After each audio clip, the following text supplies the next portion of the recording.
Good morning મિત્રો, ફરી એકવાર ધોરણ 10 ની અંદર સામાજિક વિજ્ઞાનની અંદર આજે આપણે પ્રકરણ 2 નો અભ્યાસ કરીશું, જેનું ટાઇટલ છે ભારતનો સાંસ્કૃતિક વારસો અને પરંપરા, હસ્તકલા અને લલિત કલા વિશેનો આપણે અભ્યાસ કરીશું.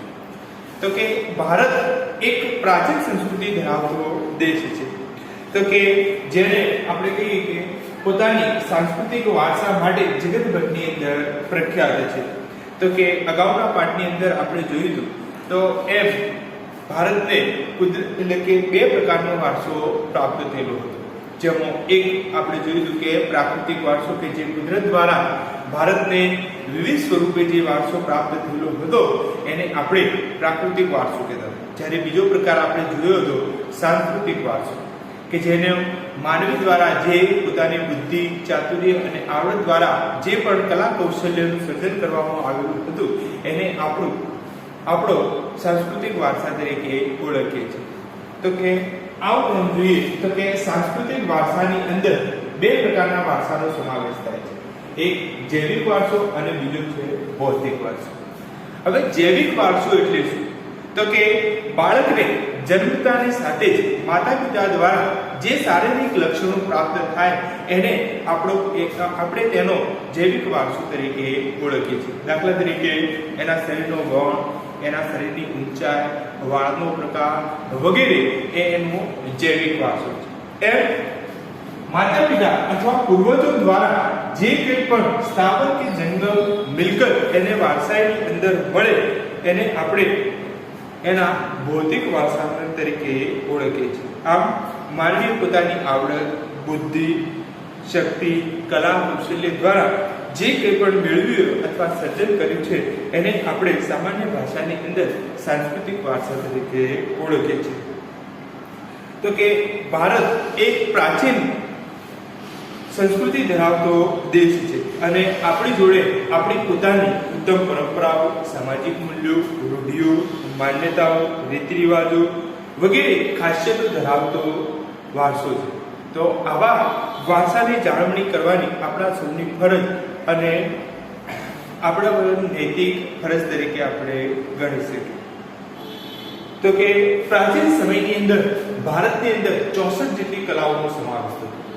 ખાસ ધ્યાન આપજો, ઘણીવાર વિકલ્પ સ્વરૂપે પણ તમારે પૂછાતું હોય છે કે પ્રાચીન ભારતની અંદર કેટલી કલાઓનો સમાવેશ થતો હતો? તો 64. તો કે એની અંદર હસ્તકલા, લલિત કલા, હુનર, કારીગરી, ચિત્ર, સંગીત, નાટ્યકલા, નૃત્યકલા વગેરે પ્રકારની કલાઓનો સમાવેશ થતો હતો. તો કે આપણી જે પ્રાચીન મુદ્રાઓ હતી એ પણ મૂલ્યવાન હતી. તો કે એના પરિણામે એટલે કે ભારતના આવા સમૃદ્ધ અને સબળ વારસાના પરિણામે આપણે જોઈએ કે વિશ્વની જે પ્રજાઓ અથવા જે આક્રમણો હતા એ એની તરફે આકર્ષાઈને ભારત સુધી આવે. આજે ભારતના સાંસ્કૃતિક વારસાના પ્રતીક એવા યુગ વિદ્યાનો જગતે મહત્વ સ્વીકાર્યું અને એના પરિણામ સ્વરૂપ સમગ્ર વિશ્વની અંદર 21 જૂનને વિશ્વ યોગ દિવસ તરીકે પણ ઉજવણી કરવામાં આવે છે. તો કે એનાથી આપણા માટે ગર્વ લેવા જેવી બાબત છે. તો કે હવે જોઈએ ભારતીય કસબીઓની કરામત. કસબીઓ એટલે કે જે ભારતીય કારીગરો દ્વારા વિવિધ પ્રકારની પોતાની આવડત દ્વારા જે હુનર અથવા કે કામગીરી કરવામાં આવે છે એ કલાનો આપણે પરિચય કરવાનો છે. તો કે ભારતના જે કારીગરોની જે કામગીરી માટે જગતભરની અંદર પ્રખ્યાત હતું. તો કે ભારતનું જે ભાતીકળ જીવન હતું અને એની સાથેની જોડાયેલી કલાકારગીરી અને હુનર ઉદ્યોગ દ્વારા એ વિશ્વભરની અંદર આગવી ઓળખ પ્રાપ્ત કરી શકી. તો કે ભારતની અંદર ભરતગૂંથણ, કાષ્ઠકલા, માટીકલા, ધાતુકામ, ચિત્રકલા, ચર્મ ઉદ્યોગ, મીનાકારીગરી, નકશીકામ, અકીલ અને હીરાના લગતી કૌશલ્યપૂર્વક જે કરવામાં આવતી હતી કામગીરી, શિલ્પ સ્થાપત્ય અને હાથ વણાટની જે કામગીરી એ જગતની અંદર અન્ય કોઈ જગ્યાએ ન જોવા મળે એ પ્રકારની વિશેષતા ધરાવતી, જેનાથી જગતની અંદર આગવી જ ભારતની ઓળખ ઊભી થઈ.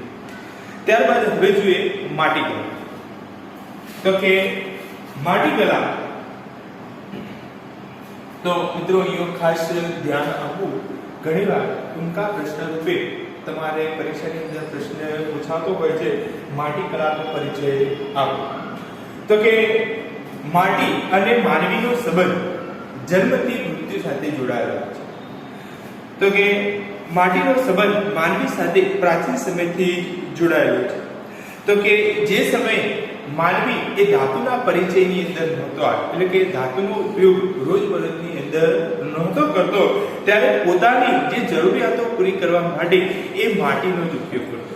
એટલે કે માનવી એ પોતાની જરૂરિયાતો પૂરી કરવા માટે માટીમાંથી વિવિધ સાધનો બનાવતા. જેમ કે આપણે જોઈએ તો કે માટીના રમકડા, ઘડા, કુલડીઓ, કોડિયા, હાડલા, માટીના ચૂલા, અહીં સુધી કે અનાજ ભરવાની કોઠીઓ, આ ઉપરાંત કહીએ કે એના જે રહેઠાણ એટલે કે ઘરની દિવાલોને રક્ષણ આપવા માટે પણ કહીએ કે માટી અને છાણથી એની મદદ લેતો.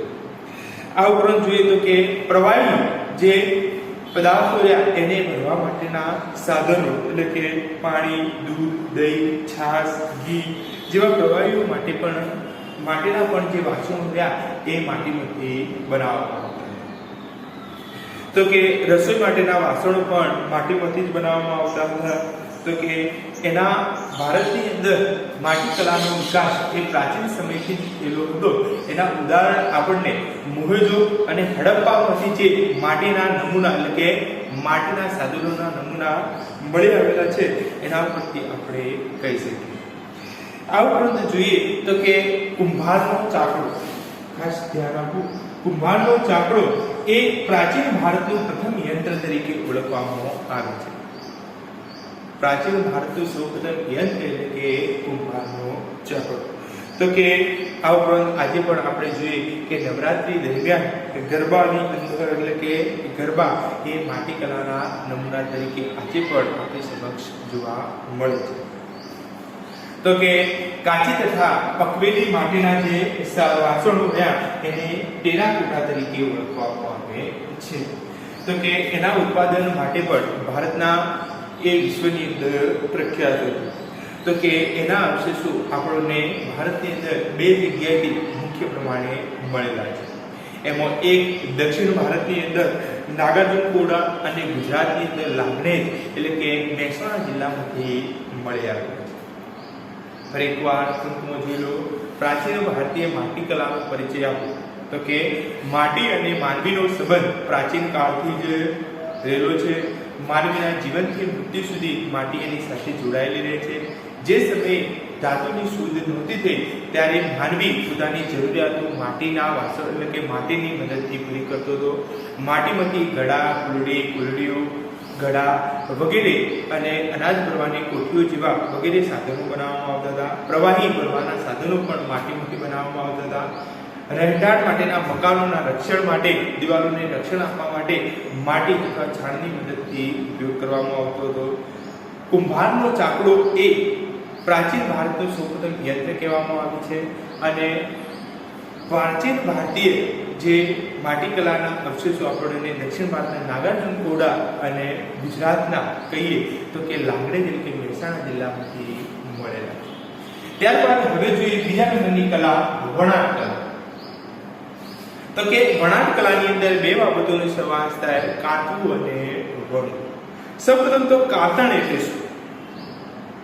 તમે શબ્દ સાંભળ્યો છે છતાં કેટલાકને ખ્યાલ ઓછો છે કે કાતણ એટલે શું. તો તમે આપણે જે કાચું કહીએ કે રૂ, એટલે કે કપાસની રૂની અંદરથી જે કહીએ કે પૂણીમાંથી તાંતણા ખેંચવાની અને વળ ઉપર વળ ચડાવી અને એક દોરો તૈયાર કરવાની પ્રક્રિયાને કાતર તરીકે ઓળખવામાં આવે છે.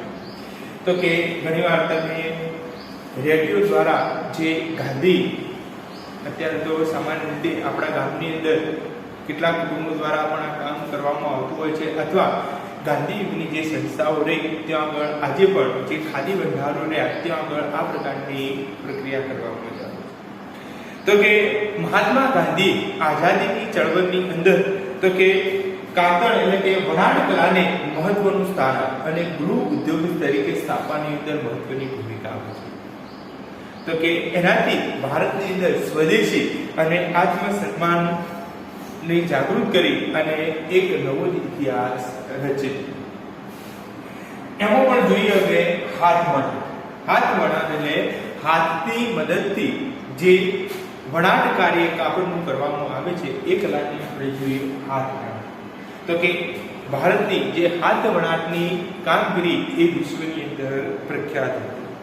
તો કે ભારતના જે કુશળ કારીગરો દ્વારા તૈયાર કરવામાં આવતું કાપડ એ દેશ વિદેશની અંદર બહુ મોટી માંગ ધરાવતું. તો કે એક સમયે ઢાકાની અંદર તૈયાર થતું મખમલનું કાપડ વિશે એવું કહેવામાં આવે છે કે એનો એક આખો તાપો દિવાસળીની પેટીની અંદર સમાઈ જતો અથવા એક નાની પેટીમાંથી પસાર થઈ જતો, એટલું બારીક એનું કામ કરવામાં આવે. આ ઉપરાંત કાશ્મીર સહિત ભારતના અન્ય ભાગોમાં બનતા ગાલીચા, પાટણના પટોળા, કાંચીવરમ અને બનારસની સાડીઓ, રાજસ્થાની બાંધણીઓ વગેરે હાથ વણાટના બે કારીગર એટલે કે નમૂના તરીકે ઓળખવામાં આવે છે. તો કે ગુજરાતની અંદર સોલંકી યુગ એ કલાના સુવર્ણ યુગ તરીકે ઓળખવામાં આવે છે.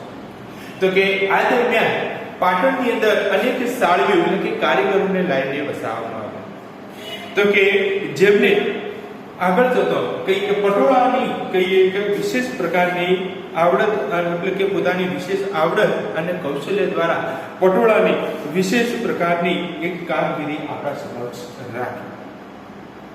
તો કે પટોળાનો ઇતિહાસ જોવા જઈએ તો કે 850 વર્ષ કરતા વધારે પ્રાચીન છે.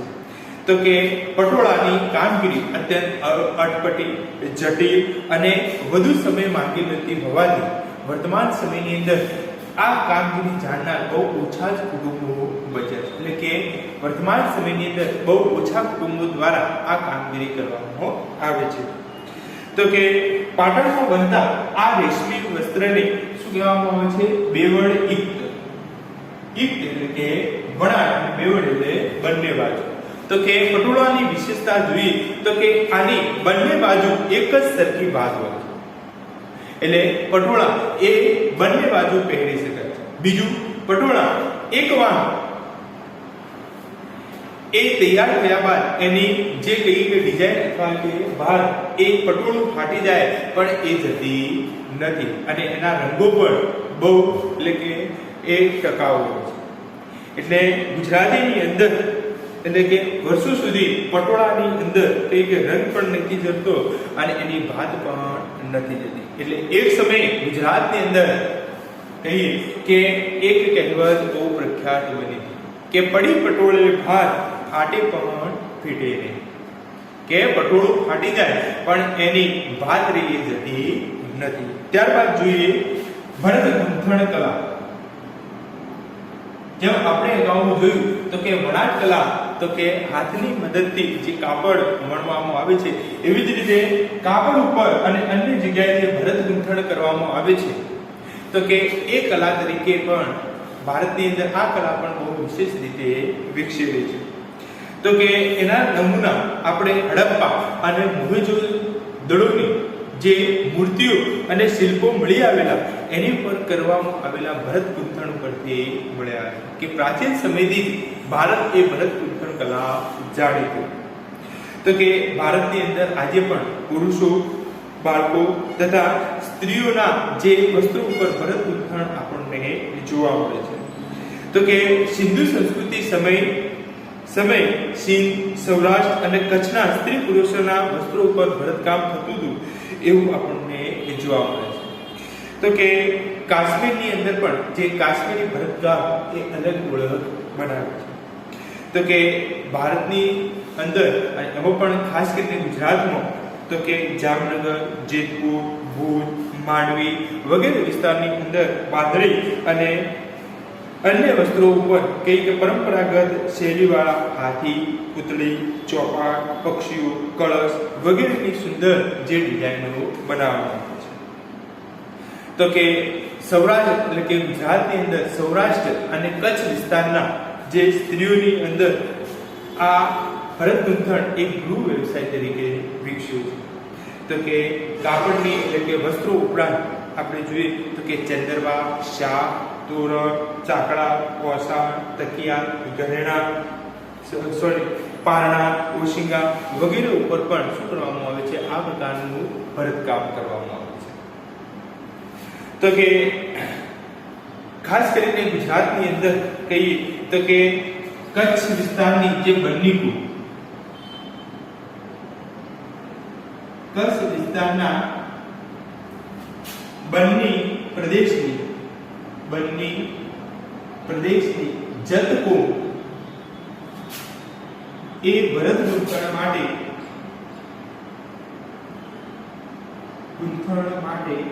જગતમાં પ્રખ્યાત. તો કે કચ્છ વિસ્તારની બન્ની પ્રદેશની જતકુમ રે એ ભરત ગૂંથણ માટે જગતભરની અંદર પ્રખ્યાત છે.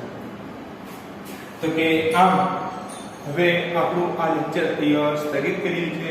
ફરીવાર મળશું ત્યારે વધુ અભ્યાસ કરીશું.